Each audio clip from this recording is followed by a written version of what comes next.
ನಮಸ್ಕಾರ ಸ್ನೇಹಿತರೆ, ಭಕ್ತಿ ವೈಭವ ಯೂಟ್ಯೂಬ್ ಚಾನಲ್ಗೆ ತಮಗೆಲ್ಲರಿಗೂ ಸುಸ್ವಾಗತ. ಸ್ನೇಹಿತರೆ, ನೀವೇನಾದರೂ ಈ ತಪ್ಪುಗಳನ್ನು ಮಾಡ್ತಾ ಇದ್ದರೆ ಹಿಂದೆ ನಿಲ್ಲಿಸ್ಬಿಡಿ. ಯಾಕಂದರೆ ಲಕ್ಷ್ಮೀ ದೇವಿಯು ಕೋಪಿಸಿಕೊಳ್ಳಬಹುದು. ಅಂದರೆ ನೀವೇನಾದ್ರೂ ಈ ತಪ್ಪನ್ನು ಮಾಡ್ತಾ ಇದ್ದರೆ ಲಕ್ಷ್ಮೀ ದೇವಿಯ ಕೋಪಕ್ಕೆ ಗುರಿಯಾಗುತ್ತೀರಾ. ಅಂದರೆ ಲಕ್ಷ್ಮಿ ಹಣದ ಕೈಯಲ್ಲಿ ನಿಲ್ಲೋದಿಲ್ಲ ಅಂತಲೇ ಹೇಳ್ಬೋದು.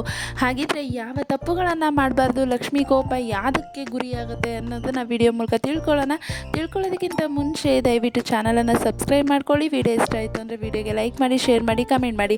ಕಮೆಂಟ್ ಬಾಕ್ಸ್ನಲ್ಲಿ ಓಂ ಶ್ರೀ ಮಹಾಲಕ್ಷ್ಮಿಯೇ ನಮಃ ಎಂದು ಕಮೆಂಟ್ ಮಾಡಿ. ಸ್ನೇಹಿತರೆ, ಲಕ್ಷ್ಮೀ ದೇವಿಯು ಚಂಚಲ ಸ್ವಭಾವದವಳು. ಆಕೆಯನ್ನು ಸಂತೋಷಗೊಳಿಸುವುದು, ಒಲಿಸಿಕೊಳ್ಳುವುದು ತುಂಬಾ ಕಷ್ಟ. ನೀವೇನಾದರೂ ಈ ತಪ್ಪುಗಳನ್ನು ಮಾಡಿದ್ರೆ ಲಕ್ಷ್ಮೀ ದೇವಿಯು ನಿಮ್ಮ ಮೇಲೆ ಕೋಪಗೊಳ್ಳುವಳು. ಲಕ್ಷ್ಮೀ ದೇವಿಯು ಕೋಪಿಸಿಕೊಳ್ಳುವ ಕೆಲವೊಂದು ವಿಷಯಗಳು ಯಾವುದು ಅಂತ ನೋಡೋದಾದರೆ, ಕೆಲವೊಮ್ಮೆ ನಾವು ಎಷ್ಟೇ ಹಣವನ್ನು ಸಂಪಾದಿಸಿದರೂ ಕೂಡ ಆ ಹಣ ನಮ್ಮ ಬಳಿ ಉಳಿಯೋದಿಲ್ಲ. ಬೇರೆಯವರಿಂದ ಎರಡವಲು ಪಡೆದ ಹಣವನ್ನು ಕೂಡ ಹಿಂದಿರುಗಿಸಲು ನಮ್ಮ ಬಳಿ ಕೆಲವೊಮ್ಮೆ ಹಣ ಇರುವುದಿಲ್ಲ. ದುಡಿದಿದ್ದೆಲ್ಲ ನೀರಿನಲ್ಲಿ ಹೋಮ ಅಂದ ಹಾಗೆ ನಾವು ದುಡಿದ ಹಣ ನಮಗೆ ಸಾಲೋದೇ ಇಲ್ಲ. ಒಂದಾದರೊಂದು ಸಮಸ್ಯೆಗಳಿಂದಾಗಿ ನಮ್ಮ ಬಳಿ ಇದ್ದ ಹಣ ಖಾಲಿಯಾಗುತ್ತದೆ. ಇದಕ್ಕೆಲ್ಲ ಕಾರಣ ಏನು? ಹಾಗೆ ನಮ್ಮ ಬಳಿ ಹಣ ನಿಲ್ಲದಿರಲು ಮುಖ್ಯ ಕಾರಣ ತಾಯಿ ಲಕ್ಷ್ಮಿಯ ಕೋಪ ಅಂತಲೇ ಹೇಳ್ಬೋದು. ಲಕ್ಷ್ಮೀ ದೇವಿ ಯಾಕೆ ಕೋಪವನ್ನು ಮಾಡಿಕೊಳ್ಳುತ್ತಾಳೆ? ಕೋಪಕ್ಕೆ ಕಾರಣವಾಗುವಂತಹ ತಪ್ಪುಗಳು ಏನು ಮಾಡ್ತಾ ಇದ್ದೀವಿ ಅಂತ ನೋಡೋದಾದರೆ, ಮೊದಲನೇದಾಗಿ ರಾತ್ರಿ ವೇಳೆ ಮೊಸರನ್ನು ಸೇವಿಸಬಾರ್ದು. ಅಂದರೆ ಊಟದ ಸಮಯದಲ್ಲಿ ಮೊಸರನ್ನು ಎಂದಿಗೂ ಸೇವಿಸಬಾರದೆಂದು ಜ್ಯೋತಿಷ್ಯ ಶಾಸ್ತ್ರವು ಹೇಳುತ್ತದೆ ಅಂತಲೇ ಹೇಳ್ಬೋದು. ಊಟದ ಸಮಯದಲ್ಲಿ ಮೊಸರನ್ನು ತಿಂದರೆ ಲಕ್ಷ್ಮಿ ನಿಮ್ಮ ಬಳಿ ಉಳಿಯೋದಿಲ್ಲ. ವಿನಾಕಾರಣ ನೀವು ಎಲ್ಲ ವಿಷಯಗಳಿಗೂ ಹಣವನ್ನು ಖರ್ಚು ಮಾಡಬೇಕಾಗುತ್ತದೆ. ಅಕ್ಕಿಯನ್ನು ತಿನ್ನುವುದು ಹಾಗೆ ಲಕ್ಷ್ಮೀ ದೇವಿಗೆ ಅಗೌರವ ಸೂಚಿಸಿದಂತೆ. ಮನೆಯಲ್ಲಿ ಯಾರಾದರೂ ಅಕ್ಕಿ ತಿಂದರೆ ಅದರ ಪರಿಣಾಮವಾಗಿ ಮನೆಯಲ್ಲಿ ನೀವು ಆರ್ಥಿಕ ಸಂಕಷ್ಟವನ್ನು ಎದುರಿಸಬೇಕಾಗುತ್ತದೆ. ಈ ಮಾತನ್ನು ನೀವು ಈಗಾಗಲೇ ನಿಮ್ಮ ಮನೆಯ ಹಿರಿಯರ ಬಾಯಿಂದ ಕೇಳಿರಬಹುದೇನೋ. ಹೌದು ಸ್ನೇಹಿತರೆ, ನಮ್ಮ ಮನೆಯ ಹಿರಿಯಕರು ಹೇಳ್ತಾ ಇರ್ತಾರೆ, ಮನೆಯಲ್ಲಿ ಈ ರೀತಿ ನಡ್ಕೊಬಾರ್ದು, ಈ ರೀತಿ ಎಲ್ಲ ನಡ್ಕೊಂಡ್ರೆ ಅದು ಒಳ್ಳೇದಲ್ಲ ಅಂತ ಹೇಳ್ತಾರೆ ಅಲ್ವಾ. ಅದಕ್ಕೋಸ್ಕರನೇ ಹೇಳ್ತಾ ಇರೋದು. ಇದು ಕೂಡ ಲಕ್ಷ್ಮೀ ದೇವಿಯ ಕೋಪಕ್ಕೆ ಗುರಿ ಅಂತಲೇ ಹೇಳ್ಬೋದು.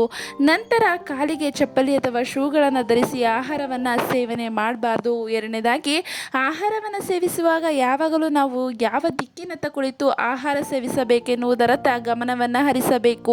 ಜ್ಯೋತಿಷ್ಯ ಶಾಸ್ತ್ರದ ಪ್ರಕಾರ ನಾವು ಆಹಾರವನ್ನು ಸೇವಿಸುವಾಗ ಯಾವಾಗಲೂ ನಮ್ಮ ಮುಖ ಪೂರ್ವದತ್ತ ಅಥವಾ ಉತ್ತರದತ್ತ ಇರಬೇಕೆಂದು ಹೇಳಲಾಗುತ್ತದೆ. ಇಲ್ಲದಿದ್ದರೆ ನೀವು ಹಣದ ಸಮಸ್ಯೆಗಳನ್ನು ಎದುರಿಸಬೇಕಾಗುತ್ತದೆ. ನೀವು ಎಷ್ಟೇ ದುಡಿದರೂ ಅದು ವ್ಯರ್ಥವಾಗುತ್ತದೆ. ಯಾವಾಗಲೂ ಆಹಾರವನ್ನು ಸೇವಿಸುವಾಗ ಶೂಗಳನ್ನು ಅಥವಾ ಚಪ್ಪಲಿಯನ್ನು ಧರಿಸಿ ಆಹಾರವನ್ನು ಸೇವಿಸಬಾರದು. ಆಹಾರವನ್ನು ಸೇವಿಸುವಾಗ ಕಾಲಿನಲ್ಲಿ ಶೂ ಅಥವಾ ಚಪ್ಪಲಿ ಧರಿಸಿದರೆ ಲಕ್ಷ್ಮೀ ದೇವಿಯು ನಿಮ್ಮ ಮೇಲೆ ಕೋಪಗೊಳ್ಳುವಳು. ಹೌದು ಸ್ನೇಹಿತರೆ, ಲಕ್ಷ್ಮೀ ದೇವಿಯ ಸ್ವರೂಪ ನಮಗೆ ಹಣ ಸಿಗಬೇಕು ಅಂತ ಇದ್ದರೆ ನಾವು ಕೂಡ ಈ ಒಂದು ನಿಯಮವನ್ನು ಪಾಲನೆ ಮಾಡಲೇಬೇಕು. ಇಲ್ಲದೇ ಇದ್ದರೆ ಲಕ್ಷ್ಮೀ ದೇವಿಯು ಕೋಪಗೊಳ್ಳುತ್ತಾರೆ. ಹಾಗೆ ಲಕ್ಷ್ಮೀ ದೇವಿಯನ್ನು ಸಂತೋಷಗೊಳಿಸಲು ಈ ಅಭ್ಯಾಸವನ್ನು ರೂಢಿಸಿಕೊಳ್ಳಬೇಕಾಗುತ್ತದೆ. ನಾವು ಲಕ್ಷ್ಮೀ ದೇವಿಯನ್ನು ಒಲಿಸಿಕೊಳ್ಬೇಕು, ಲಕ್ಷ್ಮೀ ದೇವಿಯು ಖುಷಿಯಾಗಿರಬೇಕು, ನಮಗೂ ಕೂಡ ಲಕ್ಷ್ಮೀ ದೇವಿ ಒಲಿಬೇಕು ಅಂತ ಅಂದರೆ ಈ ಒಂದು ಅಭ್ಯಾಸಗಳನ್ನು ನೀವು ರೂಢಿಸಿಕೊಳ್ಳಬೇಕಾಗುತ್ತದೆ.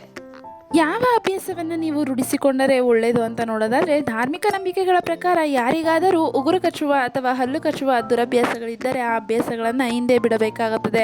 ಇದರಿಂದ ನೀವು ದೊಡ್ಡ ಪ್ರಮಾಣದ ಸಮಸ್ಯೆಗಳನ್ನು ಎದುರಿಸಬೇಕಾಗುತ್ತದೆ. ಹಾಗಾಗಿ ಎಂದಿಗೂ ಕೂಡ ಉಗುರುಗಳನ್ನು ಅಥವಾ ಹಲ್ಲುಗಳನ್ನು ಕಚ್ಚದಿರಿ. ಹಾಗೂ ರಾತ್ರಿ ಮಲಗುವ ಮುನ್ನ ಕಾಲುಗಳನ್ನು ತೊಳೆದು ನಂತರ ಮಲಗುವ ಅಭ್ಯಾಸವನ್ನು ರೂಢಿಸಿಕೊಳ್ಳಿ. ಆದರೆ ಇದರಲ್ಲಿ ಗಮನದಲ್ಲಿ ಇಟ್ಟುಕೊಳ್ಳಬೇಕಾದ ವಿಷಯವೆಂದರೆ, ಕಾಲುಗಳನ್ನು ತೊಳೆದ ನಂತರ ಒದ್ದೆಯಾದ ಪಾದಗಳಿಂದ ಮಲಗಬೇಡಿ. ಇದು ಲಕ್ಷ್ಮೀ ದೇವಿಯ ಕೋಪಗೊಳ್ಳಲು ಕಾರಣವಾಗಿದೆ ಅಂತಲೇ ಹೇಳ್ಬೋದು. ನಂತರ ನೀವು ಪೂಜೆ ಮಾಡುವಂತಹ ಸ್ಥಳದಲ್ಲಿ ಇದನ್ನು ಇಡಬೇಕಾಗುತ್ತೆ. ಅಂದರೆ ಪೂಜಾ ಕೋಣೆಯಲ್ಲಿ ಹಿಂದಿನ ದಿನ ದೇವರಿಗೆ ಅರ್ಪಿಸಿದ ಹೂಗಳನ್ನು ಇಡಬಾರದೆಂದು ಜ್ಯೋತಿಷ್ಯ ಶಾಸ್ತ್ರ ಹೇಳುತ್ತದೆ. ಸಾಮಾನ್ಯವಾಗಿ ಹೆಚ್ಚಿನವರು ಹಿಂದಿನ ದಿನ ದೇವರಿಗೆ ಅರ್ಪಿಸಿದ ಹೂಗಳನ್ನು ಕಸಕ್ಕೆ ಹಾಕಬಹುದೆಂದು ದೇವರ ಕೋಣೆಯಲ್ಲೇ ಇಟ್ಟುಕೊಳ್ಳುತ್ತಾರೆ. ಇದರಿಂದ ಲಕ್ಷ್ಮೀ ದೇವಿಯ ಕೋಪಕ್ಕೆ ನೀವು ಗುರಿಯಾಗ್ತೀರಾ. ದೇವರಿಗೆ ಅರ್ಪಿಸಿದ ಹೂಗಳನ್ನು ತೆಗೆದು ನಂತರ ಅದನ್ನು ಗಿಡಗಳಿರುವ ಸ್ಥಳದಲ್ಲಿ ಹೂ ತೋಟದಲ್ಲಿ ಹಾಕಬೇಕಾಗುತ್ತದೆ.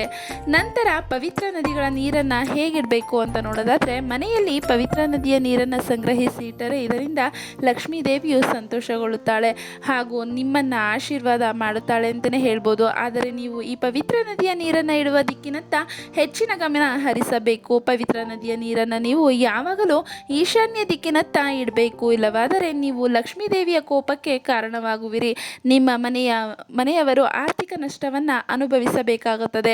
ನೋಡಿದ್ರಲ್ಲ ಸ್ನೇಹಿತರೆ, ಈ ರೀತಿ ಹೇಳಿರುವಂತಹ ಕೆಲಸಗಳನ್ನು ನಿಮ್ಮ ಮನೆಯಲ್ಲಿ ನೀವಾಗಲಿ ಅಥವಾ ಬೇರೆಯವರಾಗಲಿ ಮಾಡುತ್ತಿದ್ದರೆ ಹಿಂದೆ ಅದನ್ನು ಮಾಡುವುದನ್ನು ನಿಲ್ಲಿಸಿ. ಇದರಿಂದ ನೀವು ಮತ್ತು ನಿಮ್ಮ ಕುಟುಂಬದ ಆರ್ಥಿಕ ಸಂಕಷ್ಟಕ್ಕೆ ಗುರಿಯಾಗಬೇಕಾಗತ್ತೆ. ನೋಡಿದ್ರಲ್ಲ, ಈ ಒಂದು ನಿಯಮಗಳನ್ನು ನೀವು ಪಾಲನೆ ಮಾಡಿಕೊಂಡೇ ಬಂದಿದ್ದೇ ಆಗಿದ್ದಲ್ಲಿ ನೀವು ಲಕ್ಷ್ಮೀ ದೇವಿಯನ್ನು ಉಳಿಸಿಕೊಳ್ಳಬಹುದು. ಹಾಗೆ ಹಣವು ನಿಮಗೆ ನೀರಿನಂತೆ ಹರಿದು ಬರುವುದು ಅಂತಲೇ ಹೇಳ್ಬೋದು. ಸ್ನೇಹಿತರೆ, ನೀವೇನಾದ್ರೂ ತಪ್ಪುಗಳನ್ನು ಮಾಡ್ತಾಯಿದ್ರೆ ಹಿಂದೆ ನಿಲ್ಲಿಸಿ. ಹಾಗೆ ಲಕ್ಷ್ಮೀ ದೇವಿಯಕ್ಕೆ ಗೌರವವನ್ನು ಕೊಟ್ಟು ನೀವು ಉಳಿಸಿಕೊಳ್ಳಿ ಅಂತ ವಿಡಿಯೋ ಮೂಲಕ ಹೇಳ್ತಾ ಇದ್ದೀನಿ. ವಿಡಿಯೋ ಇಷ್ಟ ಆಗಿದೆ ಅಂತ ಅನ್ಕೊತೀನಿ. ಇಷ್ಟ ಆಗಿದ್ರೆ ವಿಡಿಯೋಗೆ ಲೈಕ್ ಮಾಡಿ, ಶೇರ್ ಮಾಡಿ, ಕಮೆಂಟ್ ಬಾಕ್ಸ್ನಲ್ಲಿ ಓಂ ಶ್ರೀ ಮಹಾಲಕ್ಷ್ಮಿಯ ನಮಃ ಎಂದು ಕಮೆಂಟ್ ಮಾಡಿ.